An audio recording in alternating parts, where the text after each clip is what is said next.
The Acolyte has finally ended, and the sorrow finally lifts from our souls. Or at least that's what I want to say, but it's pretty much 99% confirmed at this point that there's gonna be a season 2. And this last episode is by far the worst thing so far. Because in this last episode, everything that we know, every plot point, every thread, everything comes together for its final showdown. And considering nothing has made sense in this series so far, and it has been relatively super boring for the absolute majority of its run, none of what's happening makes sense. People flip on the dime once again, things just happen at random. Teleportation, being at the right place at the right time, obviously is still a thing. And so this is absolutely the worst episode so far, because this is supposed to be deep. And at the end you get to see Yoda. I hope you're happy for them to do a Yoda in season 2. It's gonna be great, it's gonna be amazing. Oh boy, we have a lot to go through. And I don't know if you can hear it, but there's a bunch of birds outside and they're really going at it. But anyway, we start the episode with Discount Store Ezra Miller looking at Osha. And Osha is obviously wearing the helmet and something is going amiss. And he is trying to take the helmet off and he gets sent into the Shadow Realm from Yu-Gi-Oh! Obviously. What other Shadow Realm there exists in this universe? It's the Yu-Gi one.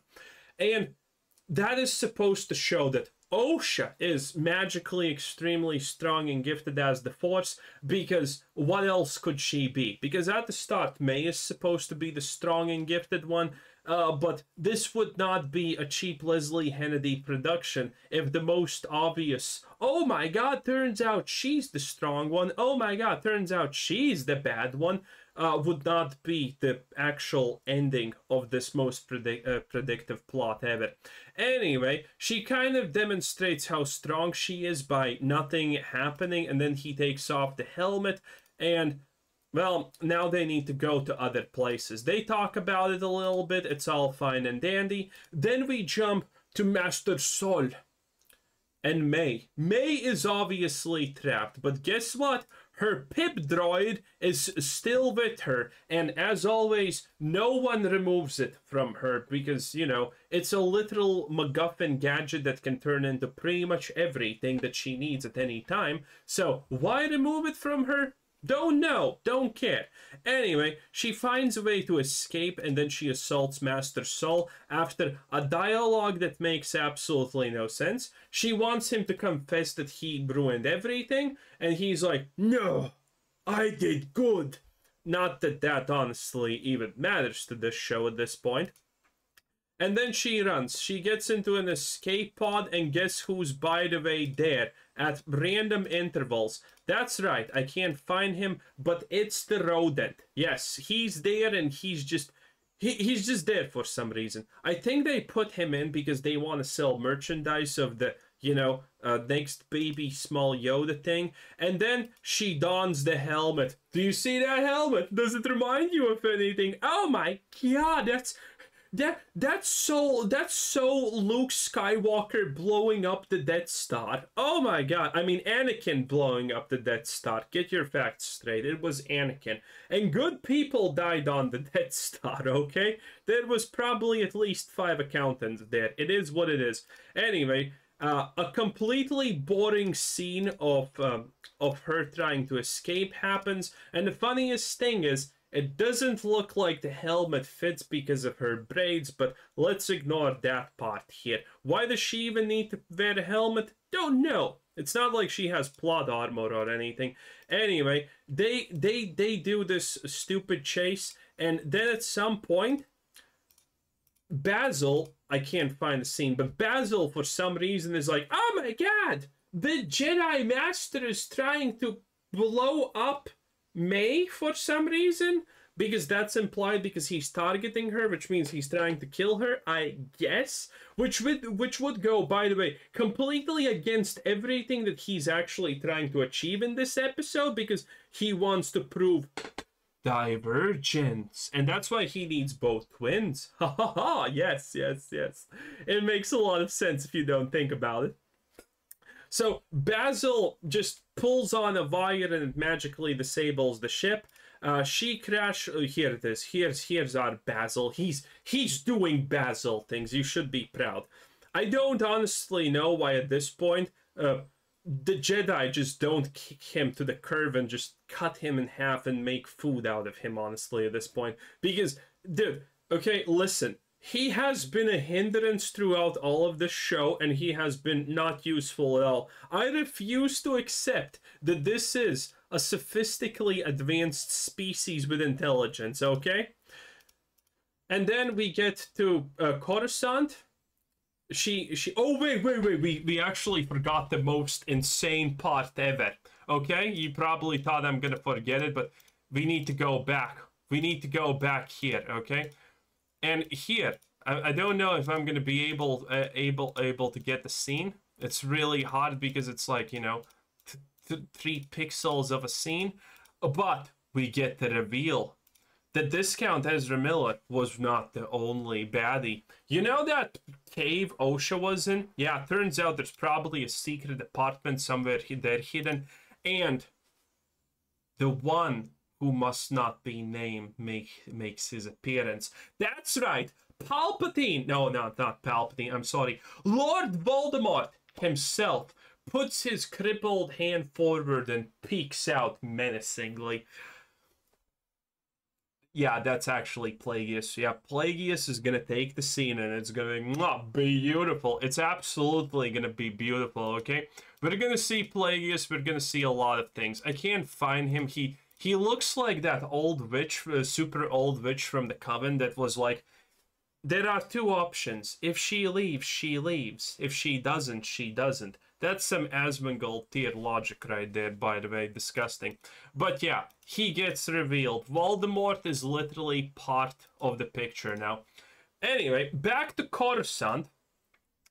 Jedi Master Absolute Nepotism Incarnate meets with a senator. And I have to say, this guy, in less than 1 minute of dialogue, he is by far the most best actor in the series, by far.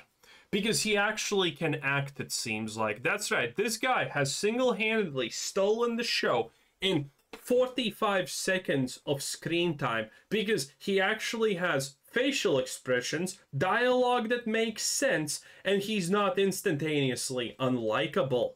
This is amazing. And for some reason, as you can clearly see, he's black. But you know what you don't see? Dreads. That's right. In the last 5 years of Disney, there has not been a single black character without dreads until our very first and most favorite canceller and person in the show. He doesn't have them. It's a miracle. It's a Disney miracle, honestly, at this point, it feels like. Anyway, he puts Master Nepo Jedi in her place because, you know, that's just how it is.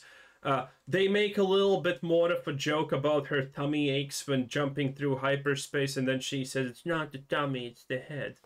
And it's pretty cringe. Anyway, that and oh wait, no, this is where you're gonna see Lord Voldemort make his return. And now Osha wants to travel to the place where May is because you see she saw a vision, and he somehow knows that it's not the future, it's the present, and that doesn't make a lot of sense. In any case, they now need to travel back to Brendok, where it all began. And they get in, and Osha is the leader here because he's not doing anything. How does that make sense? I have absolutely not even the slightest, faintest hope. And, oh, there it is. There it is. Lord Voldemort himself has returned, as you can clearly see. Now, maybe this is an extremely disfigured mom, but who honestly knows or cares? In any case, if that is Plagueis, he's gonna be ruined. We know that Yoda is gonna be ruined in Season 2, so I can't personally wait. Anyway, Saul gets on the planet, and so has May. By the way, May crash lands completely fine, obviously, and they jump to the planet, and they just magically both crash land effectively in exactly the same place that the witch cult was, even though I would presume that both of them don't actually know where the location for the witch cult's temple was. So, you know, it is what it is. Here we see a little bit more of Basil being completely useless and stupid. Everyone starts going here. This is, by the way, OSHA and Viscount Ezra Miller finally approaching the scene. And they scan the planet and say, oh my god, someone's already there. And, yeah, it's very boring and dull, honestly. There's not much to say here. While, obviously, you know, our Jedi Master did not scan the planet for where OSHA landed, and the future Jedi that will come to this planet, because obvious, also don't scan the planet and know where people are, you know? Anyway, he gets to the witch cult temple. There's a bunch of flashbacky noises. Mama! Mama! Mama! You know, like that going on there. And it's supposed to be all finicky and mysterious, but it's not. It's just kind of stupid and dumb. Anyway, Saul walks around the place. He sees the pit and he's like, oh my god, it's the pit. I remember this, where I chose to force hold up two giant metal structures of, you know, instead the children, because, you know, Giga Smart, I guess. And then, the moment, by the way, he leaves, guess who appears? That's right, it's everyone's not favorite girl, May. She climbs up where he just stood 3 seconds ago, and then he starts randomly yelling. She hears him, and then they kind of want to confront each other, but there's Smilow Ren with his appearance again, and they fight. And this fight, I have to say, this is the best lightsaber fight we have so far in the series, but that doesn't mean it's actually good. All they are doing now is doing large, sweeping strikes against each other. And the problem in real combat with large, sweeping strikes, if you're not an idiot, is the fact if your opponent is holding their sword like this, and you decide to do this, well, all your opponent needs to do is extend his arms, and you're pierced.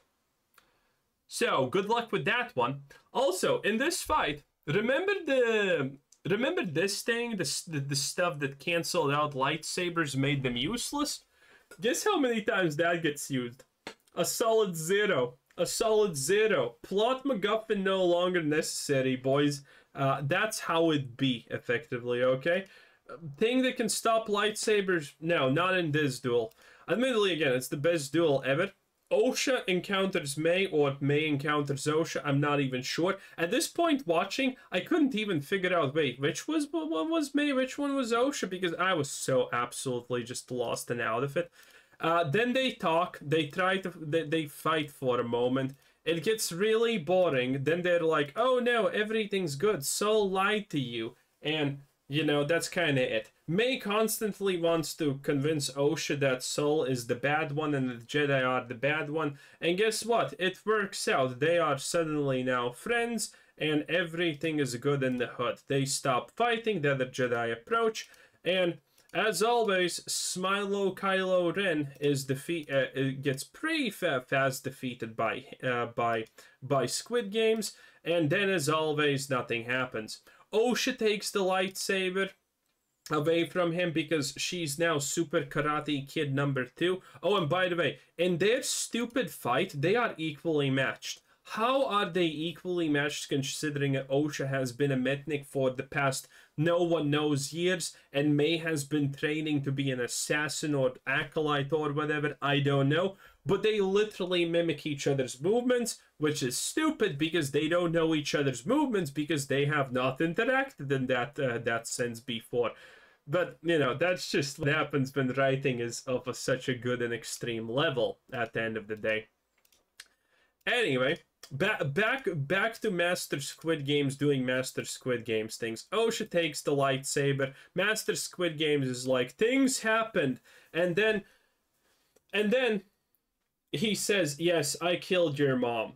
And none of the things surrounding why the mom is dead matter, okay? Listen, this is the whole point of Osha hating him now because he says yes he killed her mom is absolute stupidity, because everyone who watched the last episode knows that the witches did absolutely everything wrong and this guy has absolutely nothing to atone for. Well, then again, Master Torbu literally decided to off himself because of the tragedy that he did to the witches. AK, he literally did nothing and was not involved. So, I mean, this does make perfect sense if you are not looking for any single shred of sense to begin with.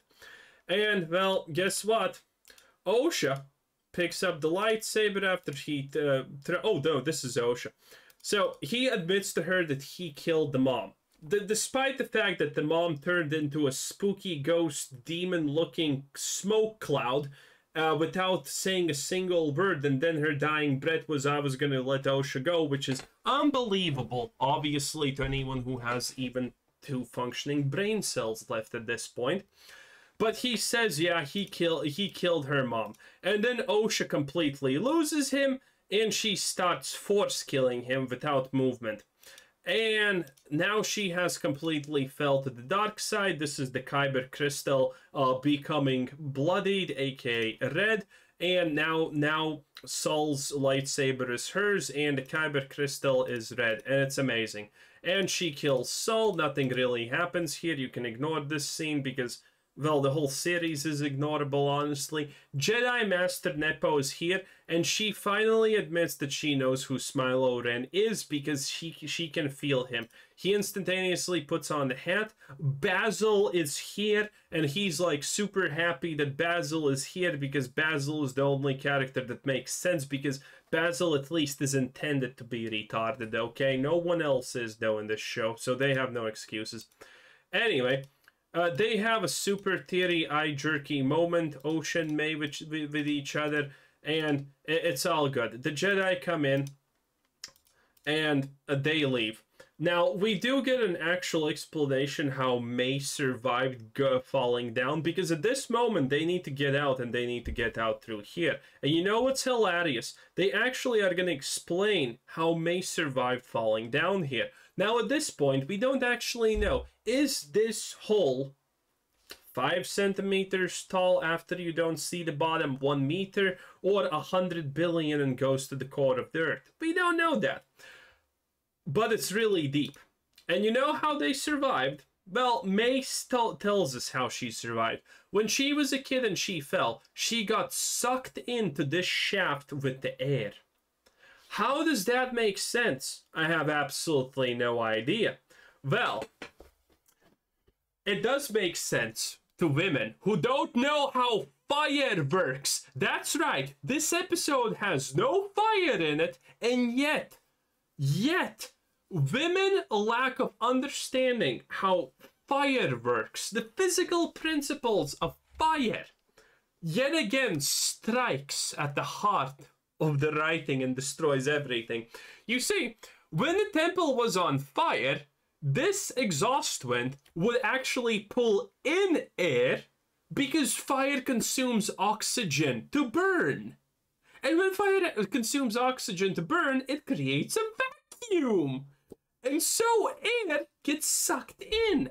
This tunnel would not be sucking air out of the facility when May was falling. It would be sucking air in. Not out. But I guess that's not the greatest sin that this show does. So it doesn't matter, honestly, right? But anyway, they also showed that there's a faint breeze going outside. And I mean literally a faint breeze.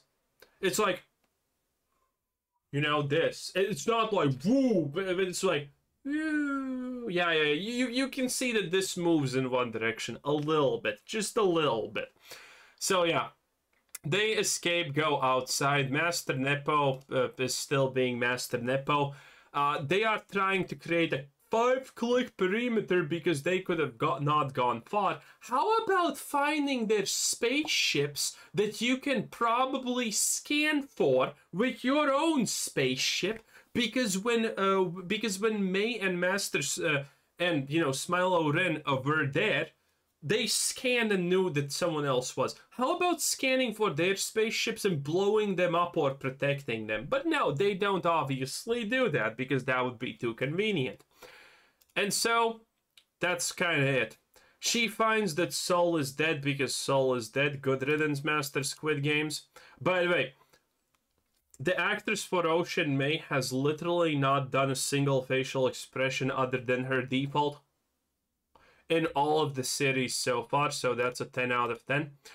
Basil once again sniffs this. What is this? I don't know. Maybe it's Osha's, maybe it's May's. I don't know. I literally don't remember what this is, even if it's something. And why the fuck would they actually bring it? I don't know. You'd think they would bring something that, belongs to Sol to find him or whatever. But no. It's a random backpack that I think is supposed to be Osha's. Anyway, they get to the tree. It's an emotional moment because both of them are super happy that they are finally back together. Why? I don't know. Because they're stupid, probably. The only consistent thing about the show, as always, is the fact that the twins are complete morons. And that's literally it. And that's the best way to describe this. Anyway, they hug it out. They're super happy.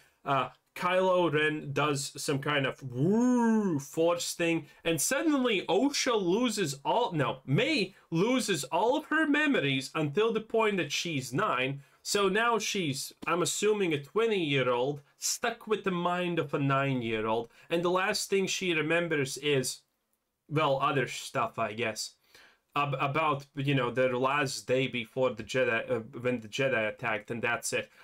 Yeah, he literally mind wipes her with just a flick of the fingers. It's insane, okay? Well, again, the whole show is stupid. And they kind of just leave. Osha accepts being evil now, and yeah, that's kind of it.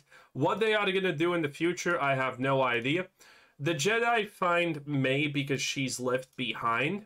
And then she talks with Jedi Master Nepo. Jedi Master Nepo explains to May, and this is supposed to be the prologue of the series, that the Jedi were evil and Sol was evil and Sol tried to cover up his tracks. AKA, she's completely covering up everything that happened and blaming it on Sol because he's dead now.